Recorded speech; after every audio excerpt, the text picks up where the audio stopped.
There was backstage chaos on last night's episode of Raw, and no, it wasn't because of Vince McMahon ripping up scripts and cutting segments and matches. McMahon wasn't even at Raw's show.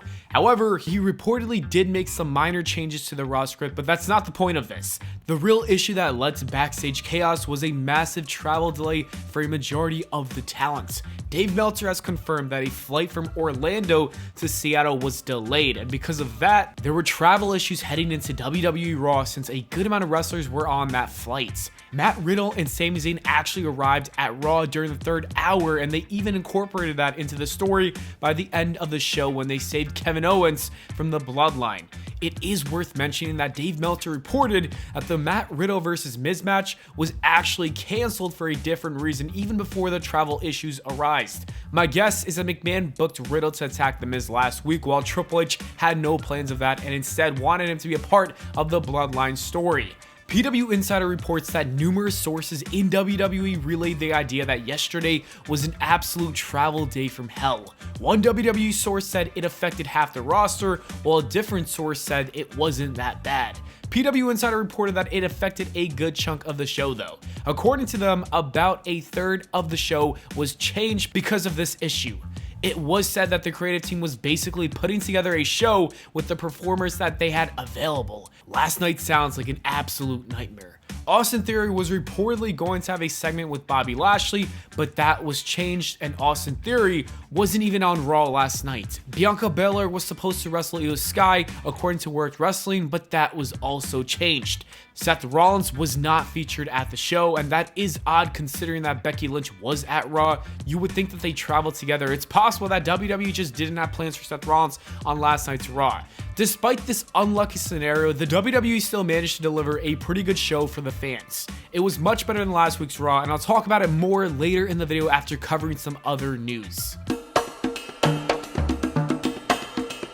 Logan Paul officially re-signed with WWE. It's been confirmed by the Maverick himself. In fact, he tweeted the news, and attached to the tweet is a photo of Triple H with this new WWE contract. The funny thing about this image is that it's from last year. Logan Paul's team actually photoshopped the picture to make it look recent. His jacket went from blue to yellow. The Prime bottle is yellow, blue, raspberry, and most notably of all, Stephanie McMahon isn't in the photo. That is a really random thing to Photoshop out of the picture. Some fans on Twitter thought WWE did the Photoshop, but it's from Logan Paul himself. After seeing all the comments about it, Paul addressed it on Twitter. He said, "Some people are saying I photoshopped my new contract from the first time I signed with WWE. That is untrue. As you can see, my jacket is a different color, Stephanie McMahon is nowhere to be found, and Prime is a different flavor."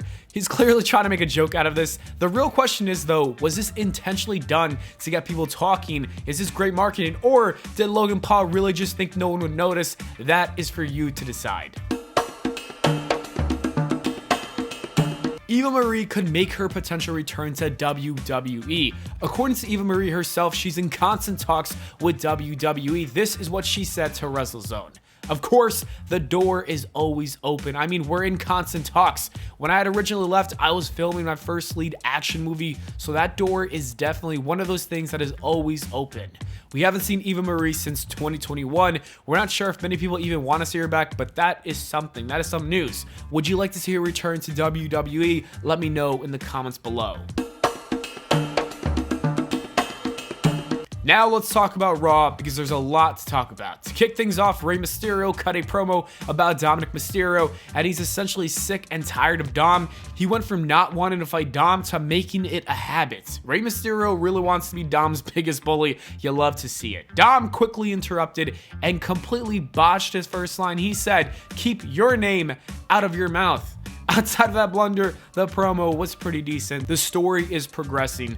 Dominic Mysterio is obsessed with his father after that WrestleMania loss. We're definitely going to see Dom and Damian Priest take on Rey Mysterio and Bad Bunny at Backlash. That match is going to be so good. I cannot wait. Rey Mysterio challenged his son to a WrestleMania rematch though last night, and of course Dom said no and had his buddy Finn Balor wrestle. And it's wild to see Finn Balor back in action only 2 weeks after suffering suffering that insane ladder shot to the head. Finn Balor also revealed that he was suffering from a calf tear during WrestleMania weekend, and he still showed up last night and wrestled Rey Mysterio. That is tough. The dude is resilient. Finn Balor picked up the win after Dom used the chain to strike Rey Mysterio, the same chain he wanted to use at WrestleMania to beat Rey. That weapon is clearly effective. It's looking like WWE is beginning to build the story of Damage Control and their splits.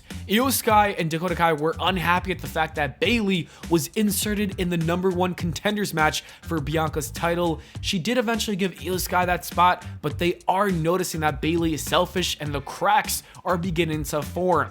Io Sky ended up winning that match and will challenge Bianca Belair for the title sometime down the road. I'm guessing it'll happen at Backlash. This Damage Control triple threat match is probably going to take some time, so expect that to happen later down the line, maybe at SummerSlam, I don't know. Bobby Lashley and Bronson Reed wrestled in a big sweaty men's battle.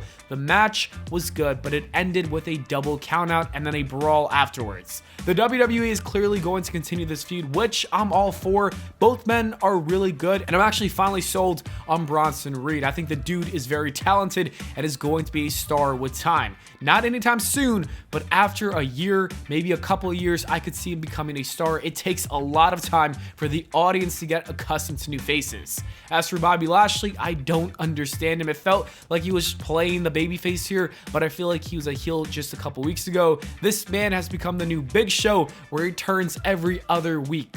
Cody Rhodes showed up to Raw to talk about his last week, the WrestleMania loss, and then the attack from the Beast. We learned many things from this promo. First of all, Cody Rhodes is still the biggest babyface in the business right now. The crowd still adores him. He should still be the one to dethrone Roman Reigns. Anyways, the promo was great stuff. Cody does not miss when it comes to his promos. His promo game is top-notch stuff. He challenged Brock Lesnar to a match at Backlash, and I can't wait. That is going to be so good, and I really hope that he does pick up the win because I don't think he can afford another big loss. Becky Lynch and Trish Stratus lost the Women's Tag Team Championships, and after the match, Trish Stratus finally turned heel on Becky Lynch and clotheslined her. This is going to be a great feud. I've been waiting for this heel turn ever since that report from a month ago. I'm excited, and honestly, I wouldn't mind if they waited until SummerSlam because I want to see a fully fleshed out story between these two ladies. The Usos took on Alpha Academy, and the match was very entertaining. I love both tag teams, and they made sure to put on a good match in the time that they were given. Chad Gable is going to be a star very soon. His push is coming, and he will kill it in that role. But I'm not going to lie, I will miss Alpha Academy. They really became one of my favorite tag teams over the last year. The main event of the show was Solo Sikoa versus Kevin Owens. Again, this was a good match. Solo Sikoa is another wrestler that is going to be huge for WWE. Like, did you see this man's entrance? It was fire. Once he is done with the Bloodline story, he's going to do some big things for the company. Solo did win the match with the help of the Usos. After the match, they continued to beat down on Kevin Owens, and that is when Sami Zayn and Matt Riddle came out to make the save straight from the airport. I'm guessing we're going to see a 6-man tag team match at Backlash. That should be good stuff. Raw was good. This was a good bounce back from last week. Let me know your thoughts in the comments below. Thank you for watching, and I'll see you all in the next video.